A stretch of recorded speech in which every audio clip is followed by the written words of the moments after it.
Hello and welcome to the latest webinar by Bit Gardener. My name is John Kowalski. I'm part of the marketing team here, and I'd like to welcome you. Today's topic is dispersing and milling for energy storage. Very timely topic, so thanks for joining us. This presentation is scheduled to be about 45 minutes. We should have a little bit of time for any questions. If you do have questions during the presentation, just log them in the chat box and we'll, time permitting, if for some reason we do run out of time and don't get to your questions, we'll make sure one of our technical experts follows up with you directly. In addition, we are recording this, and if you have any colleagues after the fact, if you need to grab any screenshots, immediately following the presentation, you'll receive a link to this presentation. So our speaker today, Director of VMA Getzman, Mr. Andy Stumer. Andy, how are you, sir?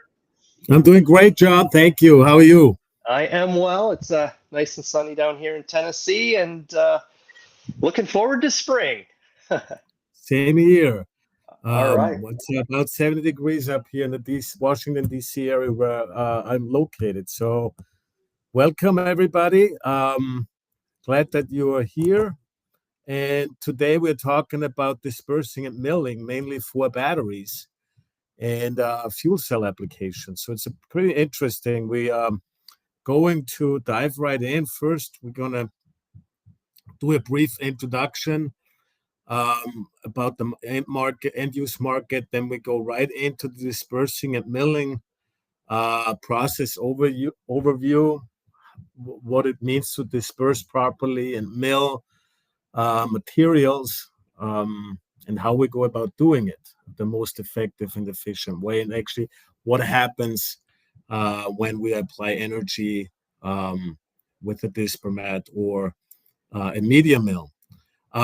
Then we look at different types of equipment that is used in that arena. And then we also want to talk a little bit about some of the lab capabilities that we do offer up in Wallingford, Connecticut, at our great sister company, Big Additives. And most of you are very familiar probably with them. They make a lot of good products that go into these slurries and coatings, separator coatings for battery applications.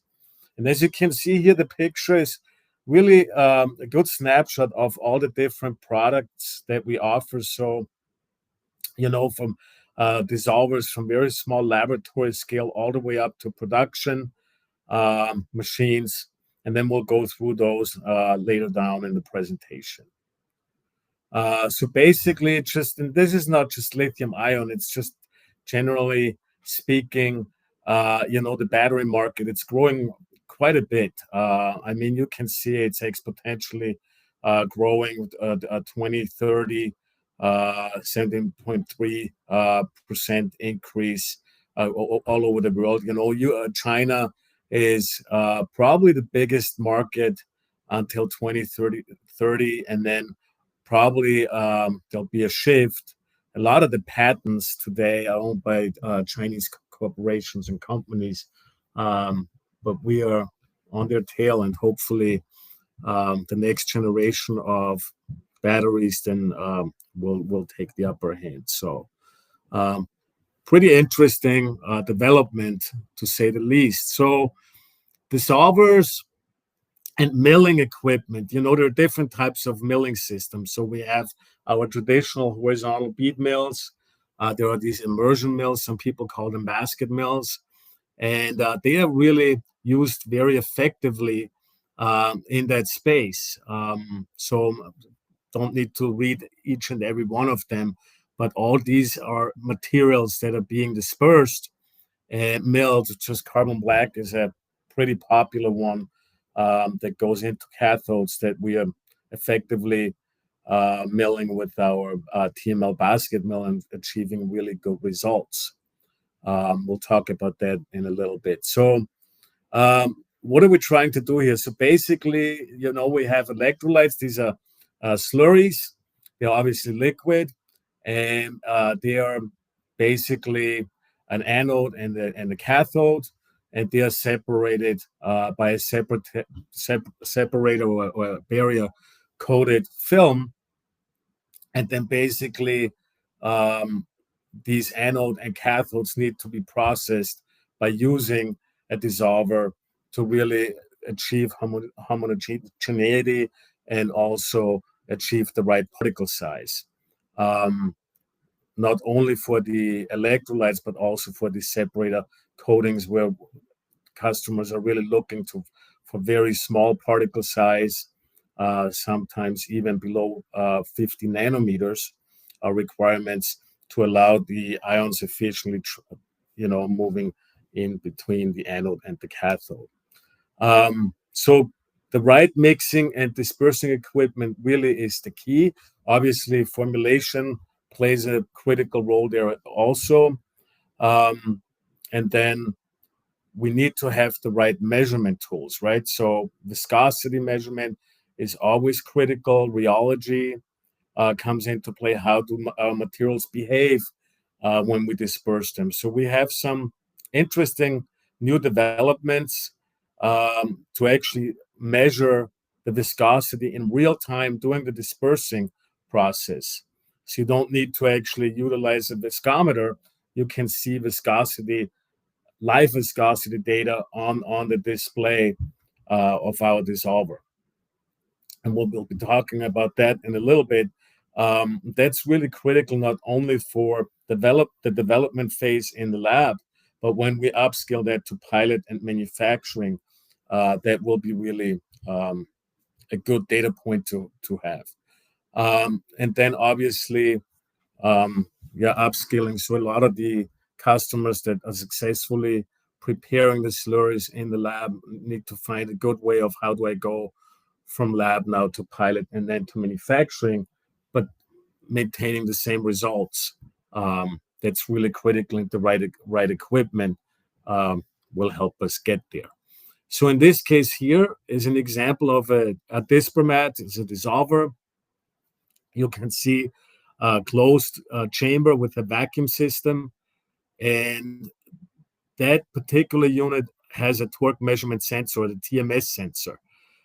So that is actually a measurement tool that measures the precise torque value on the shaft. So we know exactly how much energy we're putting in, and we can get a very, very high quality reading on our control panel right there. So in this case, we are trying to disperse some carbon black. We're adding all the different raw materials, PVDF, NMP, and then the active material. And then at the end, we're going to have a nicely developed cathode slurry. So this here is the unit. It's basically for laboratory scale, what you're seeing right here, but this can be scaled up to pilot as well as manufacturing. And the torque measurement sensor is that little piece below the motor, the flange right there, is where we actually have a sensor, and we are actually measuring in real time the torque on the shaft. So the resolution is 0.01 Newton meters. So it's not 0.1, it's actually 0.01 Newton meters. So it's extremely tight tolerance of that particular torque measurement system. All the data can be recorded. You can see it in real time, so you can produce actual viscosity tables and then create lab reports with all that critical information that will then help you to upscale to manufacturing. But it's really helpful to have that particular torque measurement system in your laboratory. So here we have an example of a LIP cathode slurry that was developed using a Dispermat and a TML basket mill. And here we were dispersing for about pre-dispersed for 1 hour. And then we used the TML1, which is an immersion mill, a basket mill, for 30 minutes. And we were able to reduce the particle size very quickly, actually, to go from 100 microns down to 2 microns in about 30 minutes. So very, very impressive performance of the basket mill. With that, let's dive right into what we're actually doing here and how we're getting those great results. So in order to get there, we first have to understand what the dispersion process actually is. So it's actually two parts. So first, if you look at this graph right here, you see these larger particle clusters. They're called agglomerates. We're trying to break up these binding forces that are holding these particles together, and then we are trying to turn them into aggregates. We're doing that by using a dissolver. If we want to go down to primary particle size, we really need to move away from a dissolver and start a milling process. Either we use beads, we can use a rotor stator if the viscosity is very low, or we can use a basket mill approach or the horizontal bead mill approach. So there's many different roads that lead us to Rome, but we will need some sort of a milling system to go from the aggregates down to the primary particles.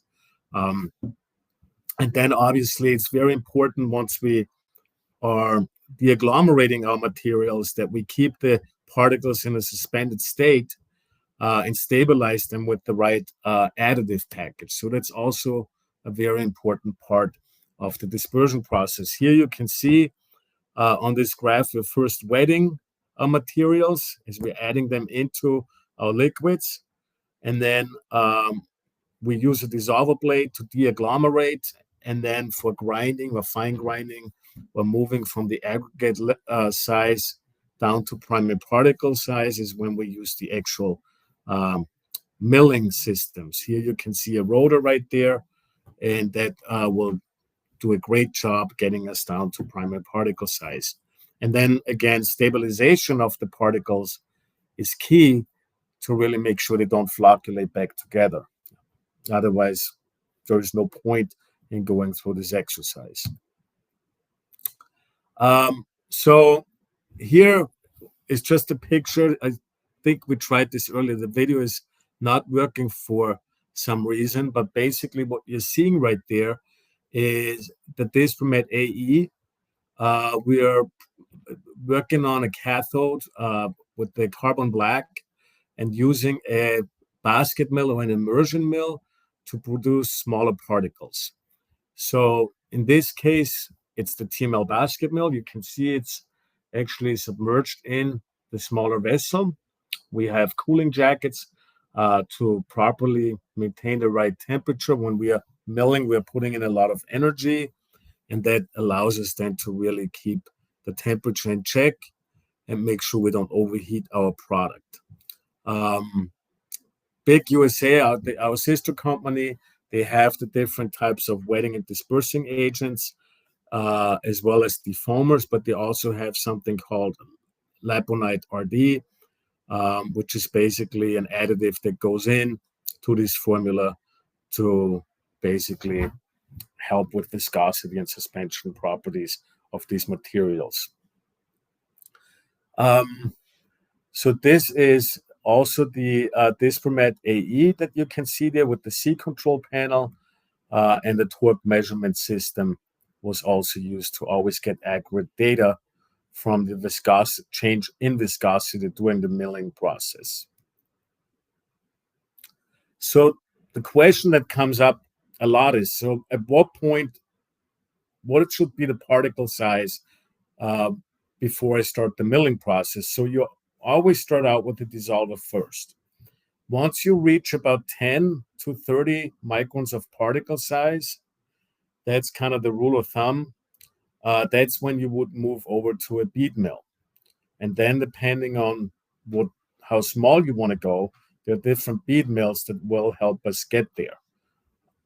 So if you, let's say, have a separator coating to separate the anode from the cathode for a barrier, you really probably are looking for something below 100 nanometers. And for that, we would use a horizontal bead mill. If you were trying to develop a cathode like we've seen before, you probably might want to consider using a basket mill because it's a lot simpler and easier to use than going with a horizontal mill that is a lot more challenging to operate, but also more difficult to maintain and clean and service than a basket mill. Okay, so the dispersion process is always two steps. So we first have our pre-dispersion process where we use the dissolver with a blade. Critical there is our tip speed. We always want to be between 18 to 25 meters per second. We want to use the dissolver for that part of the process. And then once we are, again, between 10 to 30 microns of particle size is when we actually start the milling process, or grinding or fine dispersion process, as some people refer to. There, our milling disc or rotor speed is quite a bit slower. We are looking about 10 to 16 meters per second.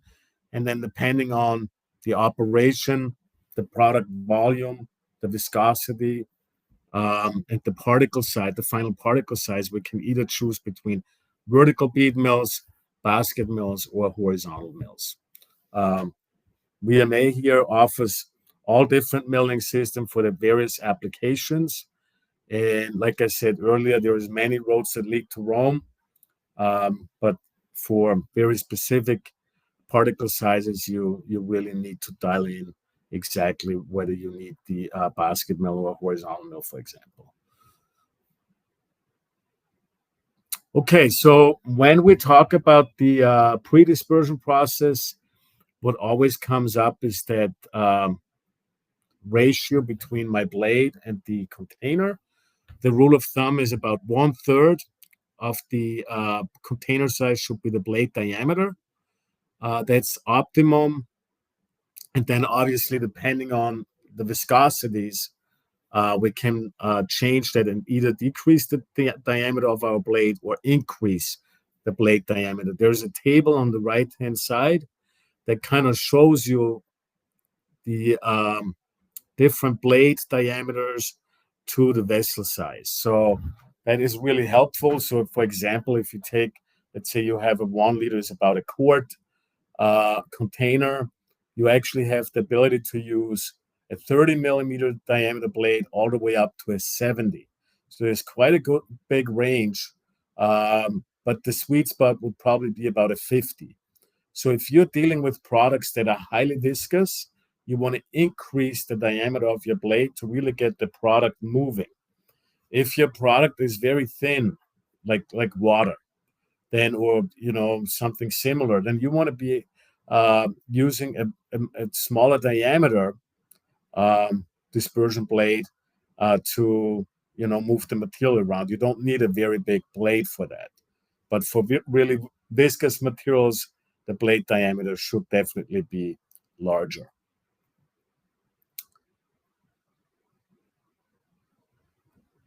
Okay, so as I mentioned earlier, when we are pre-dispersing, we want to look at 18 to 25 meters per second of tip speed. That is optimum when we use a dissolver blade, what you see here on the picture.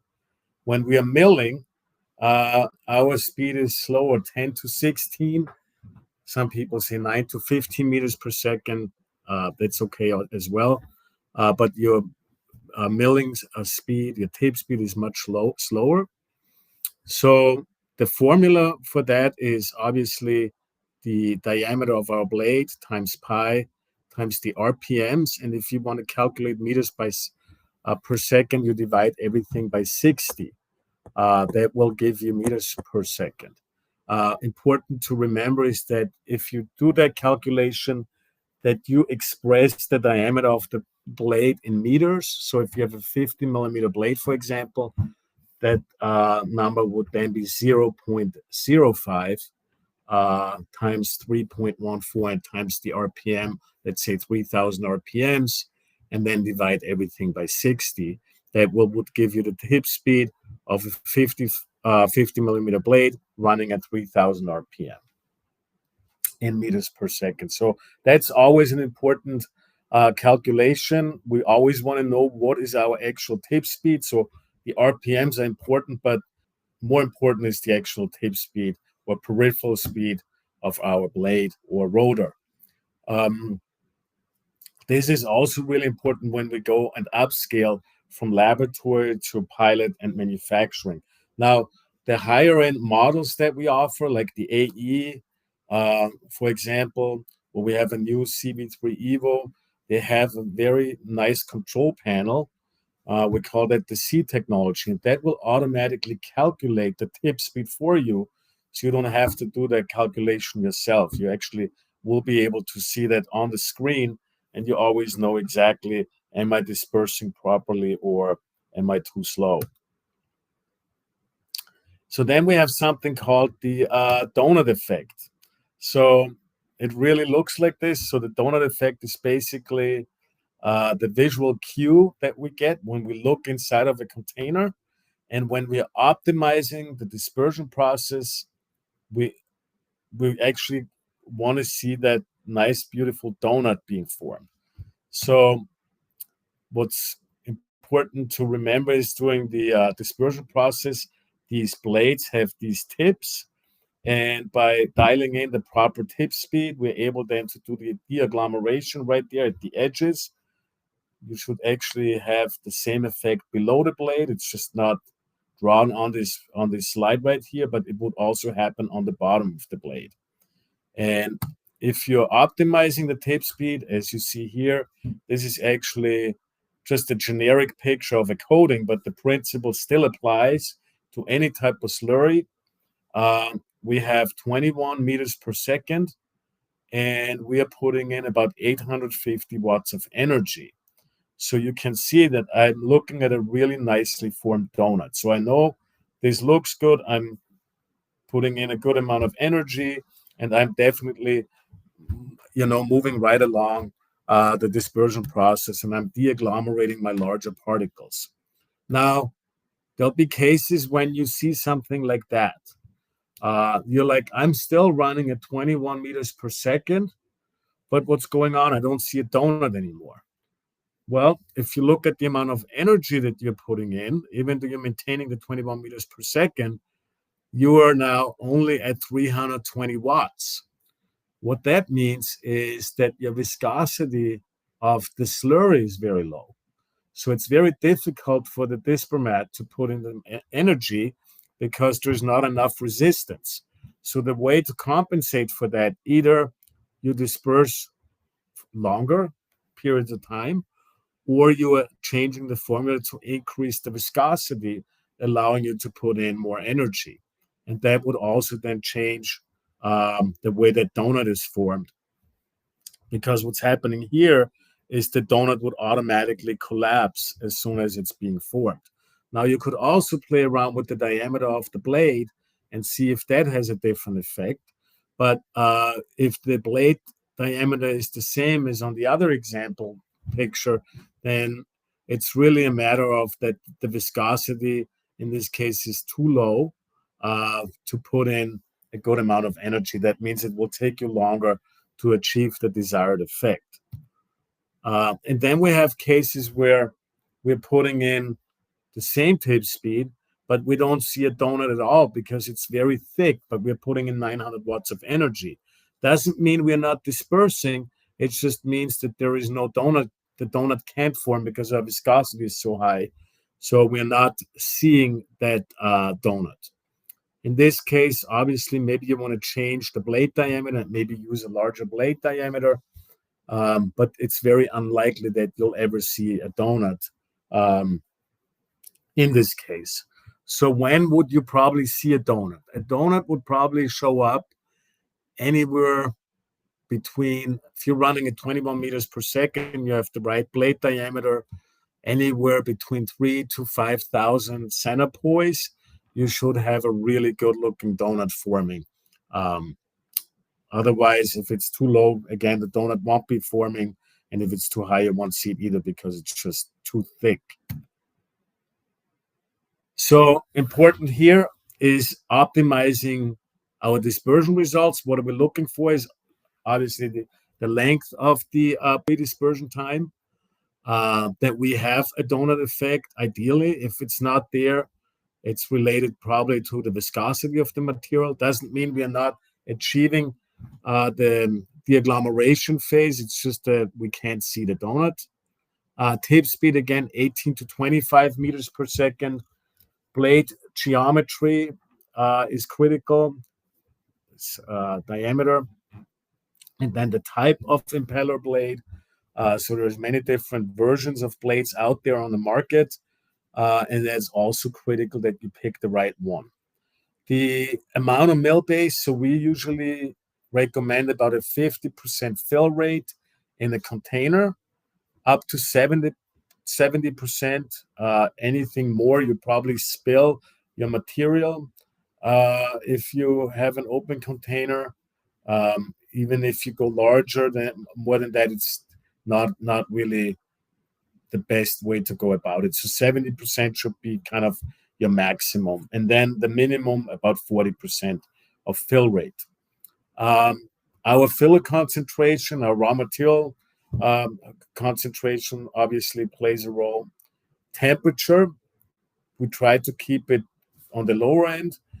Anytime we disperse, even if we are using a blade, we're putting in energy. When we put in energy and deagglomerating, that means we would automatically increase the temperature of our slurry. So double-walled vessels are very helpful with cooling jackets that help us then to plug a chiller into those containers and then control the temperature. And then again, the right additive package is critical so that these particles stay in a suspended state and don't flocculate back together. And once we are done with our pre-dispersion is when we actually would start the bead milling process. So to compare the two, so with the dissolver blade, I don't use any media, so therefore the amount of energy I'm putting in is somewhat limited. It's only really the first part of the process. We call it the deagglomeration of the larger particle clusters, as you've seen in that one of the earlier slides. And we are not going to break down to the primary particle size. So we're really only deagglomerating the larger agglomerates and turn them into aggregates. But it's important, it's a critical step for any dispersion project to really first use a dissolver blade. And then if we optimize everything, we should be able to start milling. And when we're using a media mill, we're able to put in a lot more energy. We're really able to go down to the, below the micron range into the nano range. And then this will give us a much better product in terms of particle size distribution, color strength, especially in carbon black. You would see it. It shows up a lot stronger when I have smaller and finer particles. So inside of a bead mill, if you take a look at that graph right there, you see actually what is happening is these are the beads, those brown balls, and they are colliding or they're drifting towards each other at very high velocities inside of a milling chamber.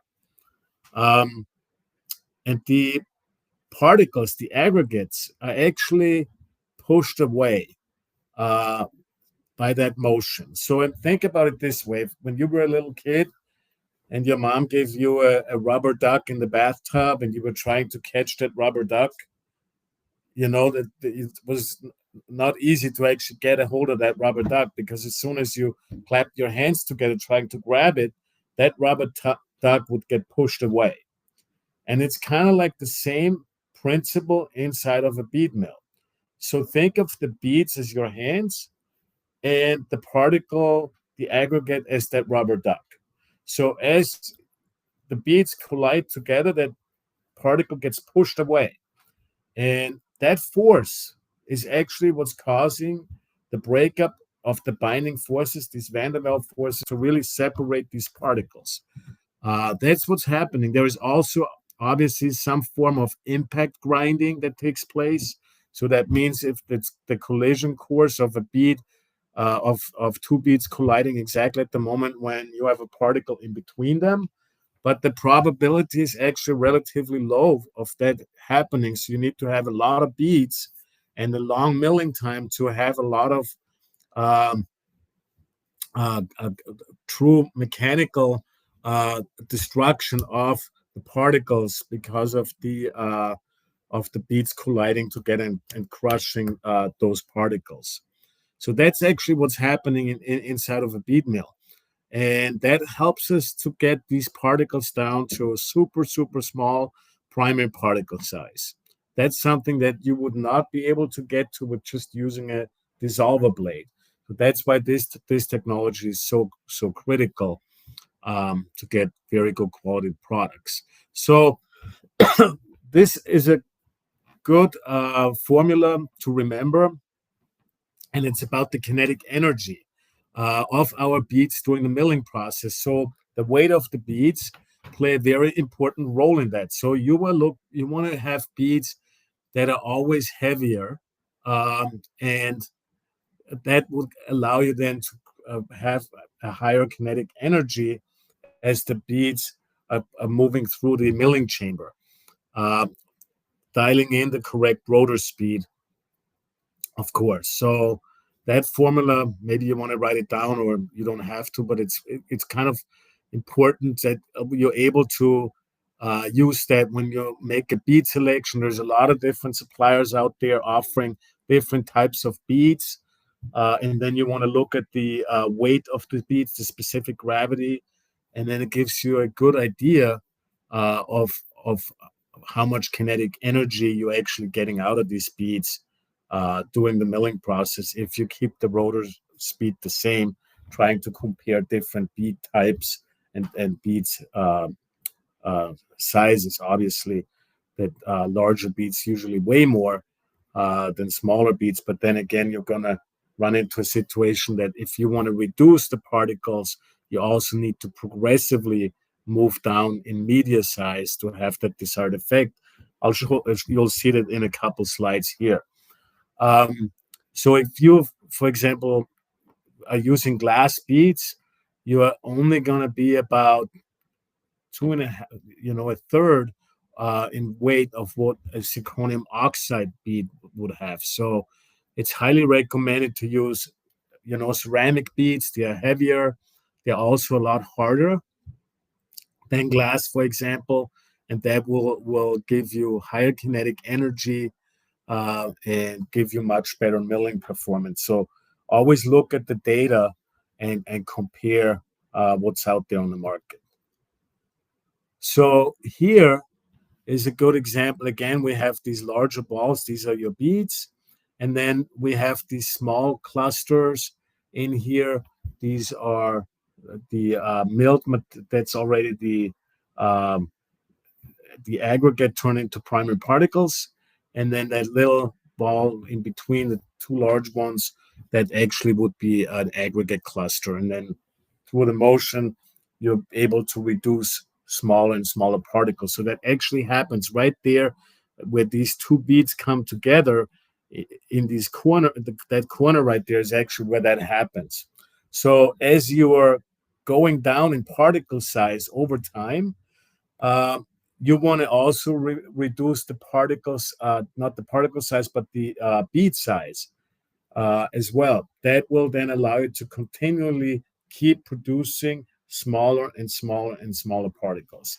If you stay at one size, media size, then it will be more challenging to get down to very, very fine particles. So for that purpose, we're actually offering beads that are 0.2 millimeters. I think there's one of 0.1 millimeter bead size. So ultra small beads for very, very fine particles requirements. So that's just something to consider when you're trying to figure out how to get from 10 microns to 50 nanometers. So it'll be a lot of time and probably quite a few changes of the media to get you to that correct end particle size. So these are some key parameters that are influencing our milling process. So the particle size after the pre-dispersion, when we used the dissolver blade, uh, again, the size of our bead, the weight of the bead for kinetic energy, the bead volume, bead shape. Of course, we always think that they need to be perfectly spherical, but we see on the market some lower cost suppliers. They will give you a good sample, and then when you buy the first lot, all of a sudden you can see that the beads are not perfectly shaped and spherical. Now they look more like footballs. So that's why they're cheaper.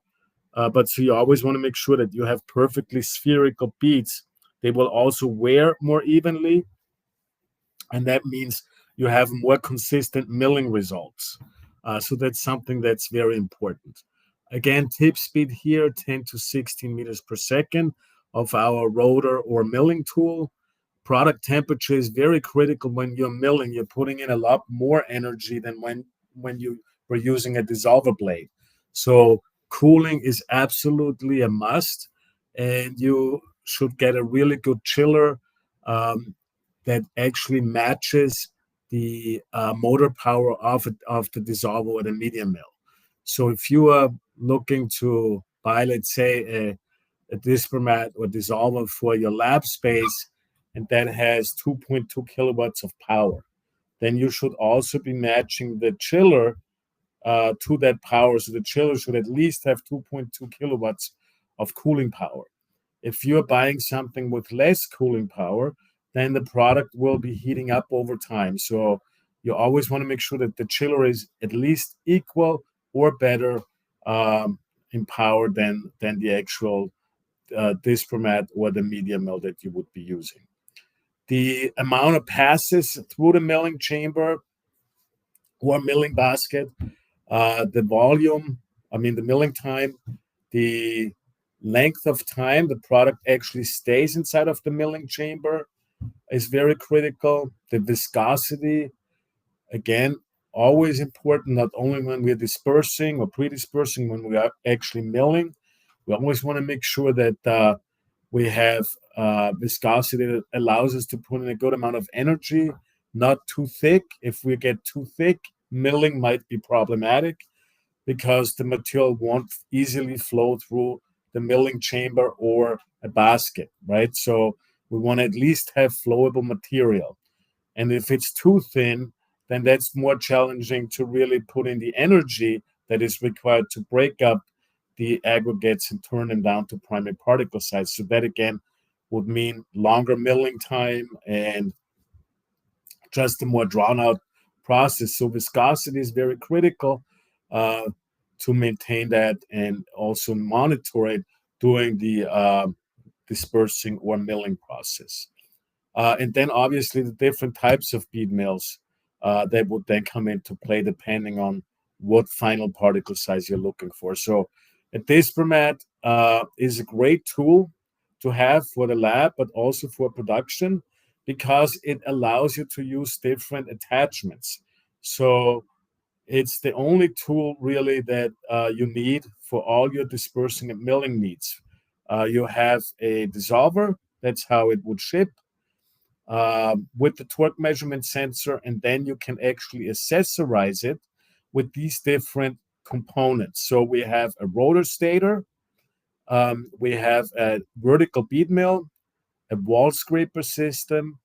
Very important is the CDS or vacuum system that allows you to remove any type of air bubbles from your slurry. You can actually flush that chamber with nitrogen or argon gas, so for a more dry environment. And then the TML is actually our version of an immersion mill, so it's called a basket mill. And that will allow you then to really produce these super small particles that make your product perform better. So just a little bit about the different types of instruments we offer. So the new CV3 Evo, we are really proud of this instrument. It just came out last year, the end of last year. and it's really an awesome tool for the lab. It's small, it's benchtop, it's got all the control capabilities you need. It'll allow you to create lab reports. It'll give you the ability to run your experiments with a certain speed, but also if you want to run it with a certain amount of energy. So the machine would adjust the speed depending on the viscosity that you have during the dispersion or milling process. It'll give you a torque reading, temperature readout. The actual tip speed will be shown on the display. It'll give you the ability to program cutoff values. If you have a temperature limit, you can set that. You can actually look at a diagram that all of these indices or variables are displayed in a trend line. So if you are stepping away for a moment or you're heading out to lunch and the disperser is running, you're then able to come back and monitor and see exactly what happened while you were gone. Did the temperature spike? Was there something else that happened? And you'll be able to see it. You'll see the change in viscosity due to the torque measurement. So it's a very, very cool tool. But again, it gives you that modularity, meaning that you can fully accessorize this particular unit with the vacuum system, a rotor stator, a basket mill, or even that APS system would also be available for that particular unit. So really, really nice. We offer two versions, a basic and advanced. They look identical, except that the advanced version will also ship with the scale. So all the measurement data will be shown on the screen of the control panel. And then you'll be able to record the data and create lab reports or port everything straight to an Excel spreadsheet via CSV file or a direct connection if you want to send it directly. So really, really cool tool. Then we have the larger model, so an AE unit here. So that actually comes also with the C technology that has a precise TMS sensor on it. It gives you obviously the ability to control your speed. We have a vacuum option there with nitrogen or argon or any other inert gas that you want to use. We're able to produce speeds up to 20,000 RPMs. And also about the motor, very important, all of the motors, even the CV3 Evo that we just showed you, that will all have brushless step motor technology. So basically what that means is that the shaft goes straight into the motor. There are no belts or anything like that. So there's no maintenance really on the motor. I've been with BIC for going on 20 years, and I have never seen a single broken motor yet. So knock on wood, but that really speaks volumes of the build quality and how neat these motors are. So they're also extremely quiet. If you ever worked on a Dispermat, you would recognize it, how low in noise they are. You can hardly hear them, even at high RPMs. I mean, they're a pleasure to be around. You can work, do other things, and they're not interfering in anything you're doing because of noise. So really, really nice tool. Also, very low in vibration. Because of the direct motor technology, these motors run very, very smooth and have hardly any vibration. And then again, this is all scalable, right? So you have that technology for the lab, but then if you want to go pilot up to manufacturing, we have the same platform that's very seamless to go all the way up to your larger manufacturing requirements. And then obviously explosion-proof models are also available here.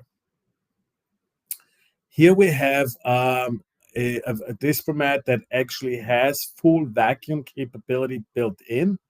But the cool thing about this particular model is it also comes with a high power scraper motor. So that actually is continually moving around the container.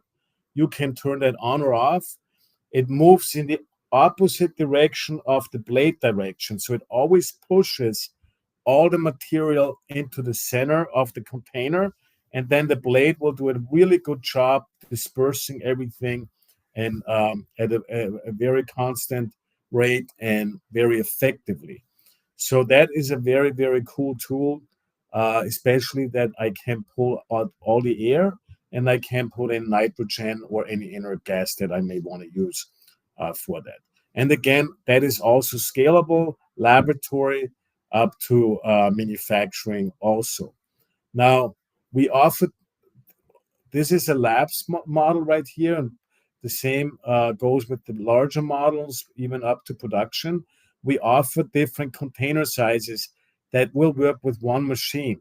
And you can see these smaller, these other containers, they have a collar welded on to the top of the container. That ensures that you don't have to swap out the cover because the cover is fixed. So you don't want to have a machine where you need to change the cover every time you want to move between container sizes. So that's a really neat feature that they have all the same cover, and then you just swap out containers depending on the volume. So really cool technology right there. AE, same model as I talked about earlier. Again, we can measure the torque. We have all the different programmable features, but we are moving up in volume. Also explosion-proof models available. Then we have a number of different horizontal mills. So we have for the lab space the SL that also comes in a nano version. And then we have RS for production. And there we actually offer a production mills that can go up to 1,000 liters an hour. So really, really high throughput if you need super, super fine particles. And that would be the approach that you want to take.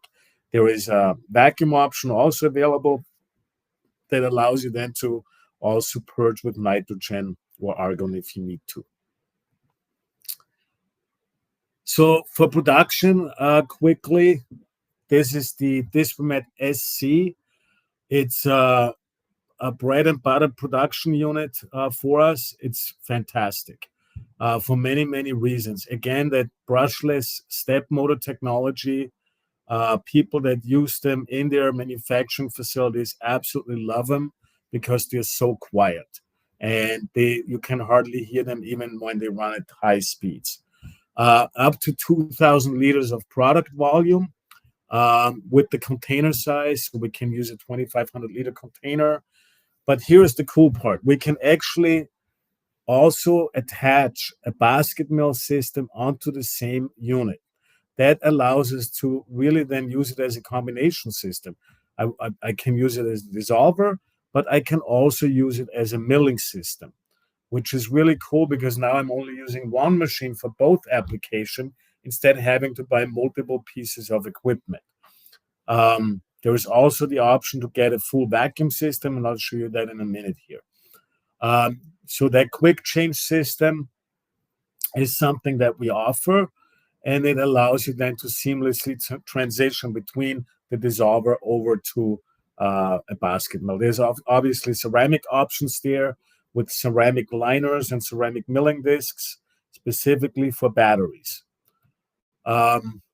This is the transport trolley that just shows you where you would store the attachments once you remove them, and they will also be part of the removal process. So it's a very seamless and very easy way to move from one tool over to another. This is the vacuum version. Again, fantastic design. They make different container volumes, allows us to get rid of any type of foam. We can flush with nitrogen. There's different vacuum pumps available. And that's really for your larger scale production runs. So here is a real picture of a particular unit we just completed this week. That is a vacuum machine with a scraper system attached, a wall scraper system. You can see the high quality machining. These are really, really good looking machines. And that's an SC 545. So kind of that's the middle, the medium size that we offer in our production range.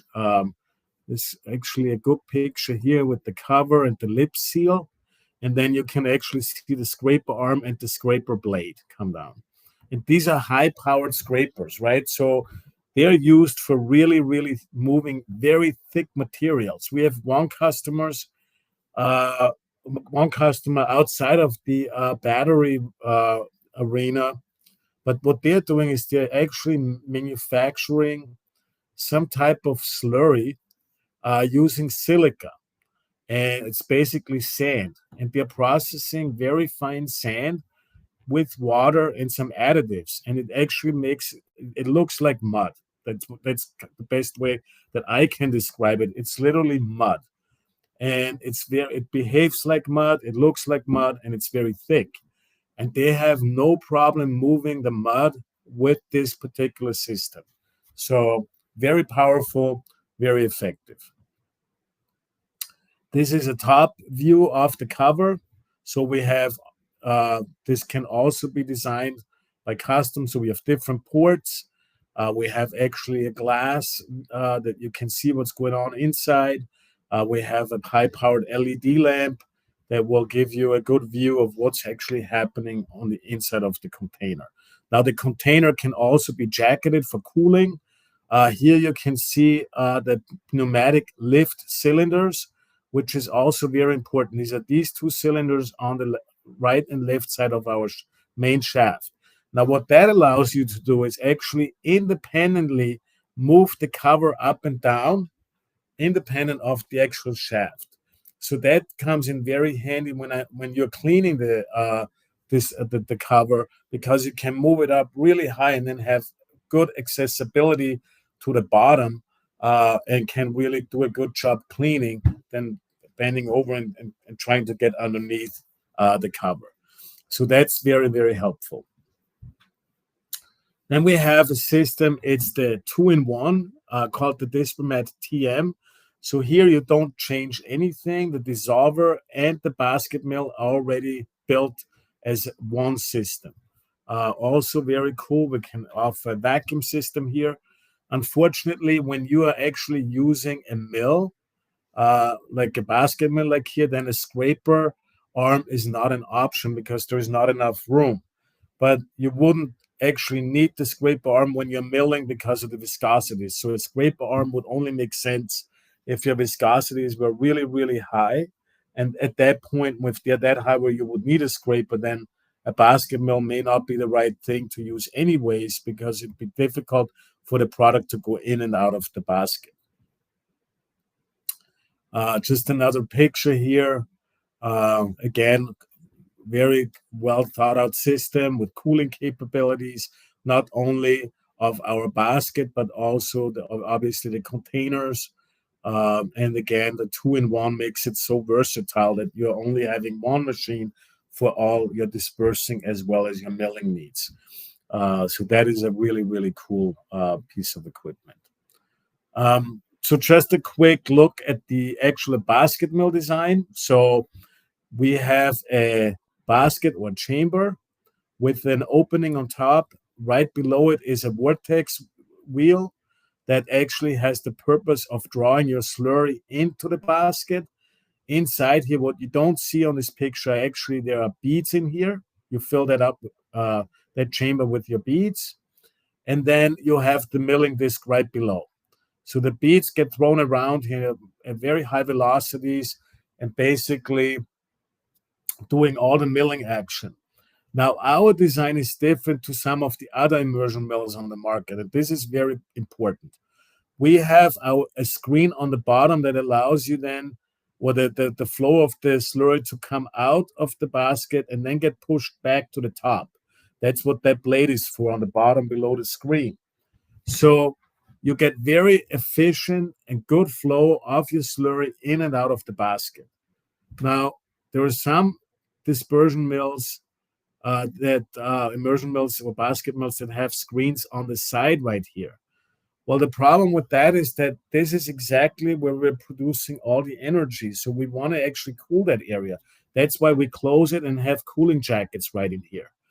So they're not cooling lines. So this is double walled, and that's allowing us to efficiently cool that particular area. But another important aspect is if we have a screen right here on the side, then the beads would always impact the screen. So that would give you very high wear of your screen over time. And that's what we want to avoid. This is why our screen is on the bottom and not on the side for minimum wear of our screen in that basket mill design. So that's a big advantage of our design over some of the other mills out there. Here is a go graph kind of showing you now the beads in the chamber, and then kind of like how the actual flow works of the material in and out of the basket. So really effective, efficient. Again, we can mill very rapidly down to super fine particles with that equipment. Control options, obviously, that C control, I already talked a little bit about it earlier, about all the awesome control features, speed, energy input, torque value, peripheral speed, 25.4 is actually the tape speed, temperature, timer function, store all the data, all the different safety devices that we offer. Everything can be controlled with that panel.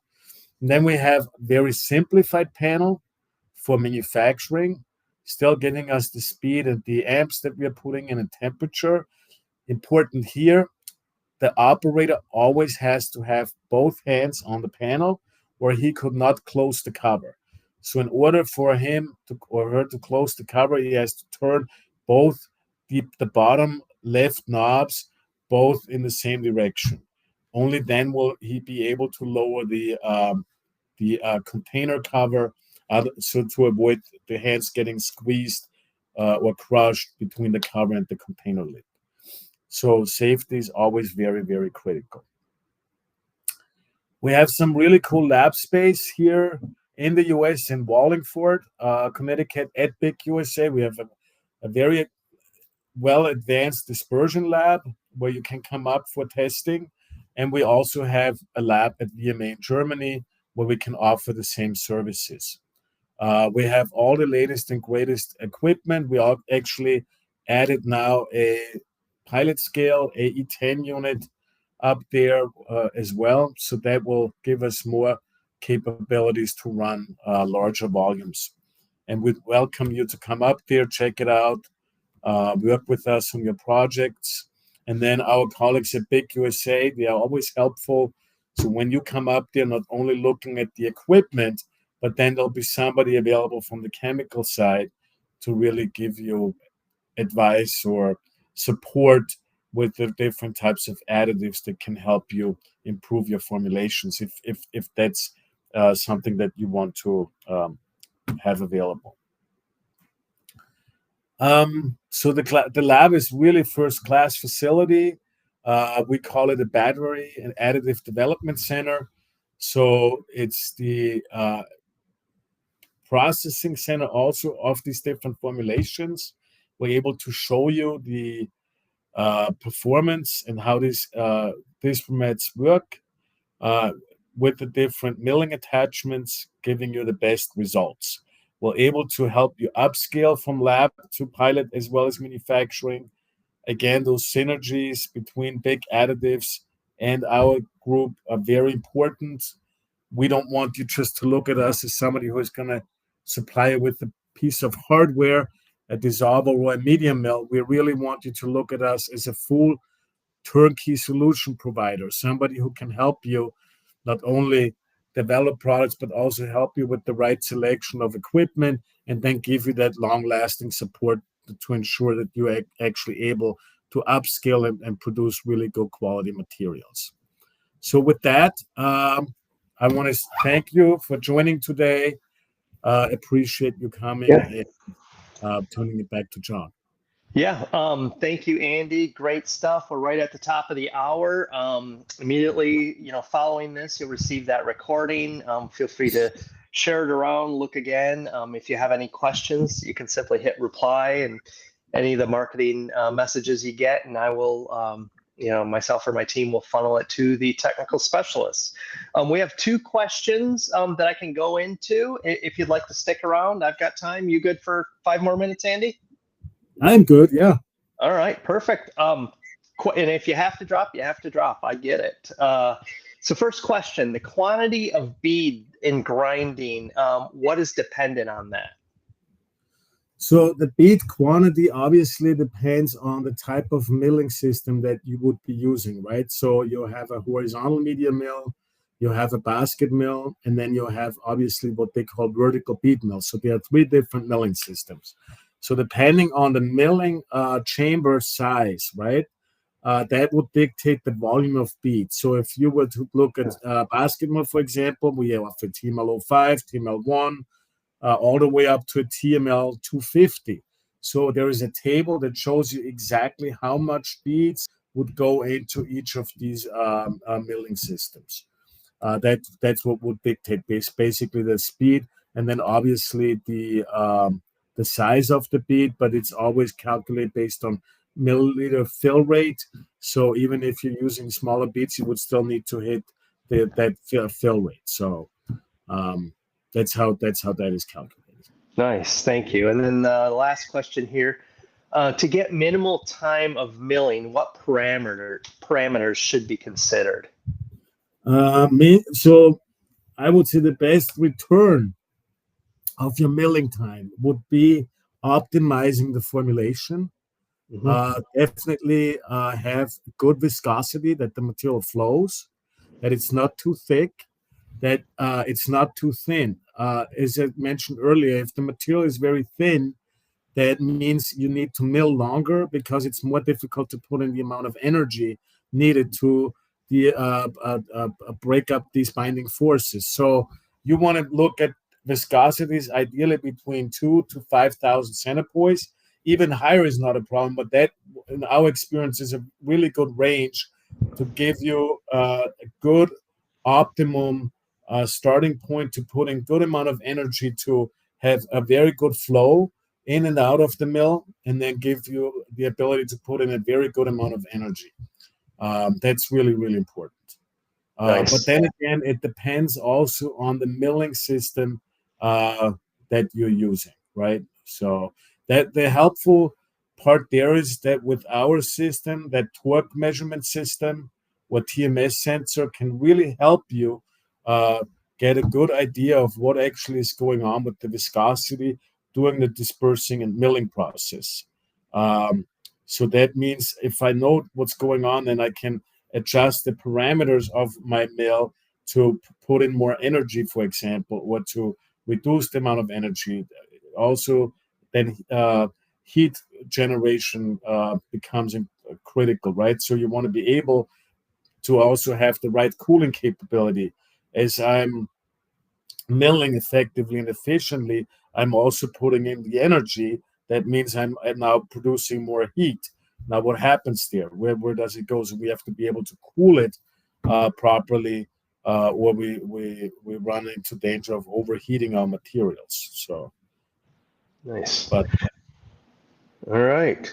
Well, but thank you, if you can maybe reach out directly to me, and then I can look at your process and help you maybe look at some ways on how to optimize and help you improve your milling time. Perfect. Andy, I just hope you didn't mind. I just put Andy's email address in the chat. If you have any questions, you can reach out to him directly, or hit reply to any of the marketing messages, and we'll route it to him and his team.